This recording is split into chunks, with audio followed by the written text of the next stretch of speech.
أعوذ بالله من الشيطان الرجيم بسم الله الرحمن الرحيم الحمد لله الصلاة والسلام على رسول الله ثم أما بعد السلام عليكم ورحمة الله وبركاته.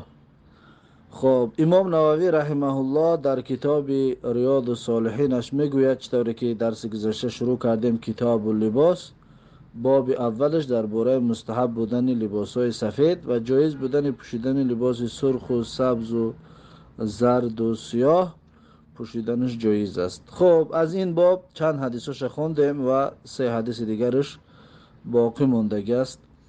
حدیث 785 وعن عائشة رضی الله عنها قالت، یعنی که از عایشه رضی الله عنها روایت است که گفت کفن رسول الله صلی الله علیه و سلم فی ثلاثه اثواب بیض، یعنی که کفن کرده شد پیغمبر صلی الله علیه و سلم در سه لباسی سفید. سه لباس تا پیغمبر کفن کردن سفید بود. سحولیت من کرسوفین، یعنی این لباسهای سحولیه بود. سحولیه نام قشلاق دهه در یمن است، فهمو دهه سحولش میگن. اما این لباس سحولیه برای اون میگن که این لباسی مردم همون دهه بود، یعنی نسبت دادن این لباس به همون دهه. پس میگه پیغمبر همون لباسی مردم سحولیه را میپوشی. سحولیه بود همون ثلاث اسواب از لباسی که بود، از لباسی مردم یمن بود. من کرسوفین، از پخته بود، فهمو از کرسوف یعنی از پخته بود. لیس فیها قمیس ولا عمامه، و قمیس و عمامه نداشت. در اون کفنش قمیس و عمامه نبود، یعنی که قمیسی که از بالای سر تا پایان، یا که عمامه نداشت کفنش، کفن پیغمبر صلی الله علیه وسلم. حدیث متفق علیه است. خب بعد از این حدیث 786 و عنها قالت، یعنی که از حضرت عایشه رضی الله عنها روایت است که گفت خرج رسول الله صلی الله علیه و سلم ذات غدات، یعنی که برآمد پیغمبر صلی الله علیه و سلم ذات غدات، یعنی روزی از روزهایی که صبح بود. ذات غدات یعنی که یکی از صبح ها، یکی از سحر پیغمبر صلی الله علیه و سلم برآمد و علیه مرط مرحل من شعر اسود، و در حالی که بالای پیغمبر صلی الله علیه و سلم بود، یعنی پیغمبر در بدنش داشت مرط مرحل. مرط یعنی که لباس، یعنی که پیراهن داشت یا کرته که مرحل بود، یعنی که نقش داشت، منقوش بود. من شعر اسود، از موی سیاه بود، از موی سیاه. اما لباس نقش داشته. اصلا مرحل یعنی که به مثل کاروان، نقشش به مثل کاروان بود میگن، یعنی که خیلی که شترا هست حالت سفر ده، اما را مرحل میگن، فهمو. پس نقشی که در اون کرده بود یعنی مانندی داشت به شترایی که زیاده که در حالت سفر هستن، فهمو. همین خیلی میگه نقش داشت اون لباس پیغمبر صلی الله علیه و سلم. خب اما این صورتاش بود، مقصد این نیست که یعنی که شکل همو را داشت اما صورتش واضح نبود. اگر صورتش واضح باشد جایز نیست، فهمو. صورتش واضح نبود، صورتی شتر ده، یعنی که بگم مانندی همو را داشت، رنگی گویا که سایه همو بری بود ده. خب بعد از این حدیث 787 وعن المغیرة بن شعبة رضی الله عنه قال، از مغیره ابن شعبه رضی الله عنه روایت است که گفت كنت مع رسول الله صلی الله علیه و سلم ذات لیلة فی مسیر، میگه بودم همراه پیغمبر صلی الله علیه و سلم ذات لیلة، یعنی یکی از شبها، فی مسیر در راه. یک جو میگه با پیغمبر در راه بودیم. فقال علی، پس میگه پیغمبر صلی الله علیه وسلم برای من گفت که امعک ماء، آیا همراه تو آب هست؟ یعنی همراه آب داری؟ قلت نعم، پس میگه گفتن که بله آب دارم. فنزل من راحلته، پس پیغمبر صلی الله علیه وسلم فرامد از شترش، از راحلهش فرامد، از همون مرکبی که سوارش میشد از اون فرامد. فمشا، پس پیاده رفت. حتی توارا فی سواد اللیلی، تا اینکه نابود شد، ناپدید شد در تاریکی های شب. یعنی که وقتی که شب بود، میگه ذات لیلتین بود که یکی از شب ها میگه بودیم پیغمبر فرامد، میگه و از شترو بگیم دور رفته و ناپدید شد دیگه، در تاریکی دیگر ندیدیمش. ثم جاء، پس میگه پیغمبر صلی الله علیه و سلم آمدک، پس پیغمبر صلی الله علیه و سلم برگشته آمد. فافرغت علیه من الاداوتی، پس میگه ریختم بر دست پیغمبر صلی الله علیه و سلم از همون ظرفی که آب داشتم. یعنی پیغمبر دستش شوشت، بعدی که رفت آمد میگه پیغمبر دستانش رو شست. فغسل وجهه، پس پیغمبر صلی الله علیه و سلم رویش رو شوشتک. و علیه جبت من صوف، یعنی پیغمبر صلی الله علیه و سلم در همین حالت میگه در حالی که پیغمبر صلی الله علیه و سلم در تنش چی داشت؟ جبه از صوف بود، یعنی که لباس از پشم، لباس پشمینی داشت پیغمبر صلی الله علیه و سلم. فلم یستطع ان یخرج ذراعیه منها حتی اخرجهما من اسفل الجبتی، پس نتوانست که بیرون کند دو دستانش را از زیر همین جبه، از زیر همین این جبه بگیم لباسای قفسی، لباسای وزمین است، میگه نتوانست دستاش بیرون کند حتی اخرجهما من اسفل الجبتی تا اینکه بیرون کرد، میگه از زیر جبه، از پایانش بگیم دیگه نتونست که بگیم وردارش رو که برآوردش نتونست، بگیم دستانش رو برآورده نتونست. فغسل ذراعیه و مسح برأسه، پس پیغمبر صلی الله علیه وسلم شست دو ذراع دستانش رو، بندان دستانش رو، و مسح برأسه، پس مسح کشید پیغمبر صلی الله علیه وسلم به سرش، یعنی طهارت کردن پیغمبر سرش مسح کشید. ثم اهویت لانزع خفیه فقال، پس میگه خم شدم، اهویتو یعنی خم شدم، پایان رفتم، لانزع خفیه، تا اینکه ببرارم جرابان پیغمبر صلی الله علیه و سلم، محسی پیغمبر رو، اون چیزی که پیغمبر در پاش داشت از جراب یا که نسکی چی محسی، خواست میگه که اون را ببرارم. فقال، پس میگه پیغمبر برام گفت که دعهما، یعنی بگذارشون، یعنی نبرارشون. فانی ادخلتهما طاهرتین، پس هر آینه من پوشیدم این دو چیز را، یعنی که محسی باشد یا که نسکی باشد، طاهرتین، این هر دوش طاهر بودند، فهمو؟ یعنی که پاهم طاهر بودند، یعنی که با طهارت پوشیده هستم. یعنی چطوری که محسی را حکم شامل است پیش از طهارت شکستن، اگر که پوشیدیش بعدش طهارت بشکنه، اگر محسش میکشی، برای خاطر میگه ادخلتهما طاهرتین، ندرو واردم پوشیدم همین دو نسکی رو یا که محسی رو، طاهرتین، پاهم طاهر بودن، طهارت داشتم، با طهارت پوشیدگی انده. و مسح علیهما، پس میگه پیغمبر صلی الله علیه وسلم مسح کشید بر بالای همون جرابش یا که چیزش محسیش. حدیث متفق علیه است.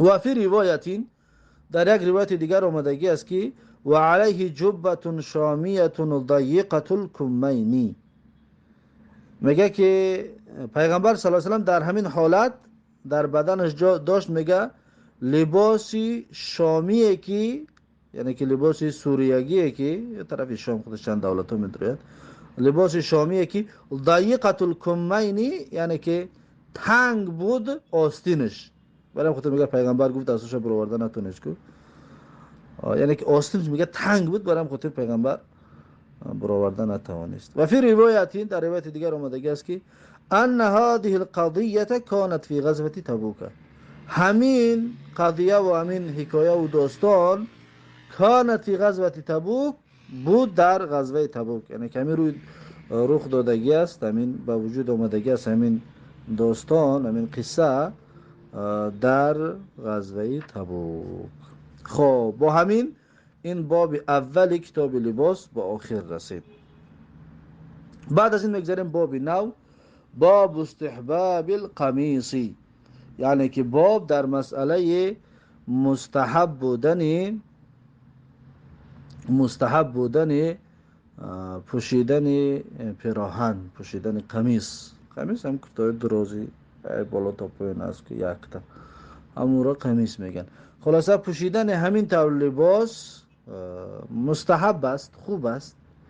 خب در این باره یه حدیث میارد، حدیث 788 عن ام سلمة رضی الله عنها قالت، از ام سلمه رضی الله عنها روایت است که گفت کان احب ثياب الى رسول الله صلی الله علیه وسلم القمیص، یعنی که دوست داشته ترین لباس نزد پیغمبر صلی الله علیه و سلم قمیص بود، همون لباسی که از بالا تا پایان باشد. همون لباس میگه پیغمبر صلی الله علیه و سلم بسیار دوست می داشت. رواه ابو داود و ترمذی، این حدیث را ابو داود و ترمذی روایت کرده که و قال حدیث حسن، و این حدیث حسن است. خب شرح این حدیث و توضیح این حدیث این است که بله لباسی دراز پوشیدن، اما که خمون لباس عربی میگن، لباس عربی پوشیدن استحباب دارد و خوب است و لباس دوست داشته پیغمبر هست. و اما اگر در همون کشور ما هم استفادهش ببرن، یعنی که لباسای خیالا و لباسای شهرت و لباسای یعنی به این چیزها نپیچد، اگر بعد خوب و استحباب دارد. اما اگر که اون لباس بپوشه از لباسای شهرت باشد، در این صورت حرام است پوشیدنش، در اینکه پیغمبر صلی الله علیه و سلم لباسایی که برای شهرت است پوشیدنش منع میکند. فهمو؟ لباسای برای شهرت پوشیدنش جایز نیست. از این حساب این به شرط استحباب دارد، خوب است که همون محله ده زندگی میکنه مردم بپوشندش، مردم استفادهش برند. خب این بابم به آخر رسید.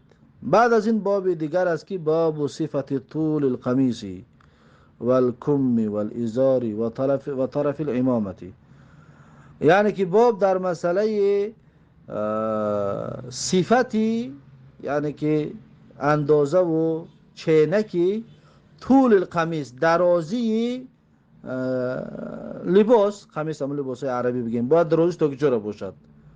تا زمینه بگیم تا کجا باشد؟ تا به جلک پا باشد، بالاتر باشد، پایینتر باشد.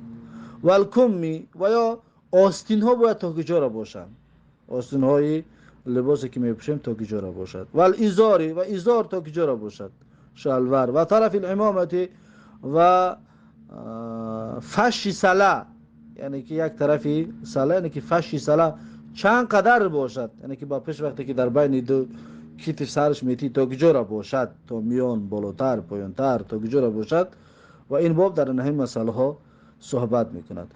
و این باب همچنین درباره تحریم اسبال شیء من ذلك علی سبیل الخیلاء هست، یعنی که حرام بودن اسبال کردن چیز از این لباس ها علی سبیل الخیلاء، یعنی که از رویش و از روی مانندی به خیالا، به انسانهایی که کبر دارند. فهمو؟ اگر که همین اسبال یعنی دراز پوشی کردن از عادات و یا که از مانندی به خیالا باشد یا که از روی کبر باشد، پس در این صورت حرام است. فهمو؟ و کراهته من غیر خیالائی، و مکروه است اگر از روی کبر نباشد. مثلا یک انسان لباس دراز میپوشد، میگه که این پوشیدنش حرام است، میگه خب من از کبرم نپوشیدم. فهمو؟ یعنی من کبر نکردی، سمت پوشیدمش. پس میگیم که اگر به کبرم بپوشیش چی است؟ مکروه است. اما اگر کبر باشد حرام است. اگر روی کبر نباشد مکروه است.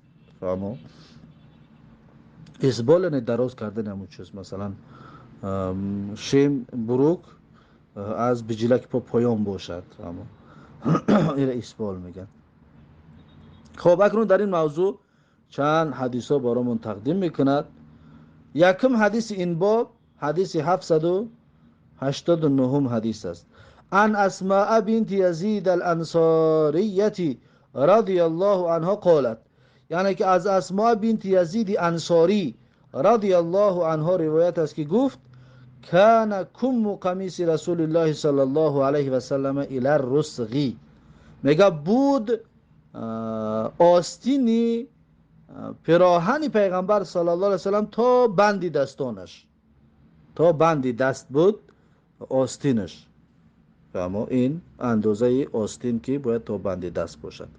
رواه ابو داود و ترمذی و قال حدیث حسن، این حدیث را ابو داود و ترمذی روایت کرده و گفته که حدیث حسن می باشد.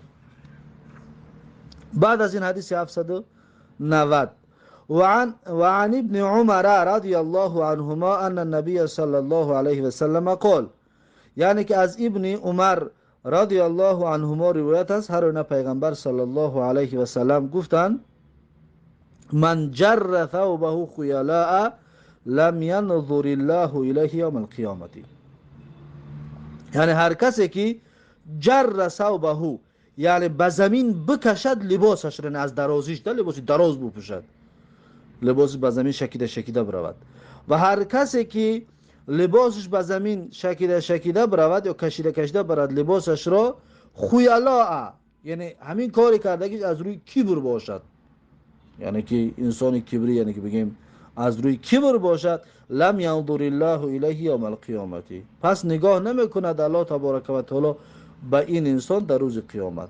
الله سبحانه و تعالی این انسان را در روز قیامت نگاه نمیکند.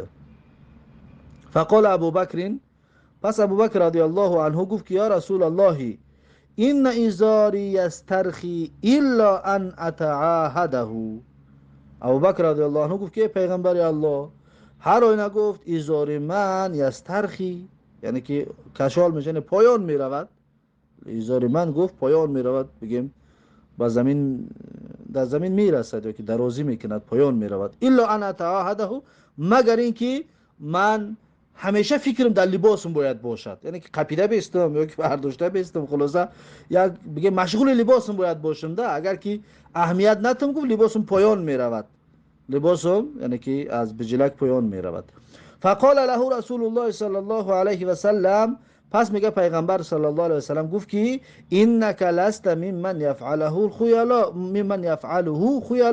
خیلاء، یعنی که هر آینه گفت تو ای ابوبکر رضی الله عنه نیستی ممن یفعله، از جمله کسانی که این کار انجام میتید، خیالا از روی کبر، یعنی که کار که در بالای تو واقع میشود ای ابوبکر، این از روی کبرت نیست، فهمو؟ این از روی کبرت نیست، بلکه این بگیم هم تو میشود. پس چطور که در بالا گفتیم که اگر به کبر باشد مکروه است، از روی کبر باشد چی است؟ حرام است.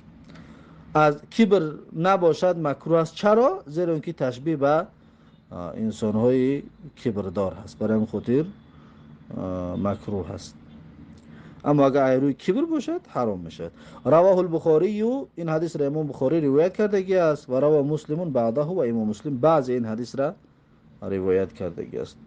بعد از این حدیث 791 وعن ابي هريره رضي الله عنه ان رسول الله صلى الله عليه وسلم قال، یعنی که از ابو هریره رضی الله عنه روایت است هر پیغمبر صلی الله علیه و سلم گفت که لا ينظر الله يوم القيامه الى من جر ازاره بطرا، یعنی که نگاه نمی کند الله تبارک و تعالی در روز قیامت به شخصانی که جر ازاره، یعنی که کشیدگی است ازارش را، بطرا از روی کبرش، بطر و خیالا هرش یک معنی دارد، از روی کبر و از روی تکبری این کارا بکند، اگر الله تبارک و تعالی اون انسان را نگاه نمی کند. حدیث متفق علیه است. بعد از این حدیث 792 و عنه عن النبی صلی الله علیه و سلم قال، یعنی از ابو هریره رضی الله عنه روایت است از پیغمبر صلی الله علیه و سلم که گفت ما اسفل من الكعبین من الازار ففی النار. یعنی هر آن چیزی که پایین تر می شود از کعبین، یعنی از دو بجلک پا، از ازار، ففی الناری، پس اون در آتش جهنم است. یعنی همون پا در آتش جهنم می سوزد. هر پایی که صاحبش لباسش بگیم شلوارش یا که بروکش طولانی میکند که از بجلک پا پایان میشود، فهمو؟ پس این پا در روز قیامت در دوزخ سوزانده میشود. رواه البخاری، این حدیث را امام بخاری روایت کرده است. پس همین جا است که اسبال، یعنی که دراز کردنی چیز شلوار جایز نیست، زیرا که سبب سوختن پای صاحبش می شود در روز قیامت و حرام است اسبال. خب بعد از این رواه البخاری، این حدیث 790 را امام بخاری روایت کرده که بعد از این حدیث 793 این باب، انشاءالله این حدیثش درس آینده، زیرا که این باب حدیثش ماشاءالله خیلی زیاد است. خب انشاءالله از حدیث 793 درس آینده شروع خواهیم کرد. این بود درس امروزمون. با همین درس امروزه به آخر رو تا درس آینده. الله حافظ و مددگار. بارک الله فیکم و السلام علیکم و رحمت الله و برکاته.